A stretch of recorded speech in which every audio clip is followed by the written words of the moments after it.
कल भाग 10 में हमने मां दुर्गा के 8वें स्वरूप मां महागौरी की महिमा का अनुभव किया। आज अंतिम भाग 11 में हम अपनी इस दिव्य यात्रा को पूर्णता की ओर ले जाते हैं और मां दुर्गा के 9वें स्वरूप मां सिद्धिदात्री की महिमा में डूबते हैं। बहुत समय पहले एक ऐसे स्थान पर जहां ज्ञान और बुद्धि का वास था, मां सिद्धिदात्री का निवास था। वे सिद्धियों की दात्री मानी जाती थीं, ऐसी दिव्य शक्तियां जो असंभव को भी संभव बना सकती थीं। मां सिद्धिदात्री की तेजस्वी उपस्थिति से संपूर्ण ब्रह्मांड शांति और सौहार्द से भर गया था। वे कमल के फूल पर विराजती थीं, चारों ओर पवित्र ज्ञान और सृष्टि की ऊर्जा व्याप्त थी और उनके हाथों में सृजन की शक्तियां थीं। एक दिन एक युवा अर्षि राशि विश्वरथ ज्ञान और आध्यात्मिक शक्तियों की खोज में दूर दूर तक यात्रा करने लगे।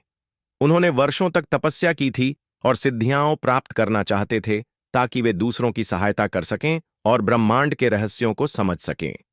जब उन्होंने मां सिद्धिदात्री की दिव्य शक्तियों के बारे में सुना तो वे उनके मंदिर की ओर चल पड़े। जब आर्षि विश्वरथ मंदिर पहुंचे, मां सिद्धिदात्री ने उन्हें मुस्कुराकर स्वागत किया और कहा, तुमने वर्षों की कठोर साधना की है, तुम्हारी भक्ति तुम्हें यहां तक लाई है। अब मैं तुम्हें वह सिद्धियां प्रदान करूंगी जिनकी तुम्हें तलाश थी। मां ने अपना हाथ बढ़ाया और एक दिव्य ऊर्जा आर्षि के भीतर समा गई। मां सिद्धिदात्री की कृपा से आर्षि को ज्ञान, उपचार और संसार में शांति फैलाने की सिद्धियां प्राप्त हुईं। उनका हृदय आनंद से भर गया क्योंकि अब उन्हें एहसास हुआ कि इन शक्तियों का असली अर्थ था प्रेम और बुद्धिमत्ता से दूसरों की सहायता करना। आर्षि विश्वरथ ने मां से पूछा, इन शक्तियों का सच्चा अर्थ क्या है? मां सिद्धिदात्री ने मुस्कुराते हुए उत्तर दिया, सच्ची सिद्धि वही है जो करुणा और विवेक के साथ उपयोग की जाए। शक्ति का उद्देश्य किसी को क्षति पहुंचाना नहीं, बल्कि सहायता और उपचार करना है।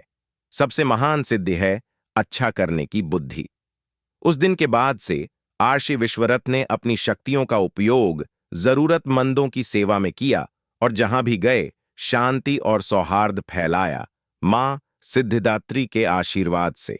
इस कहानी से यह सीख मिलती है कि सच्ची शक्ति वही है जो ज्ञान, दया और करुणा के साथ उपयोग की जाए।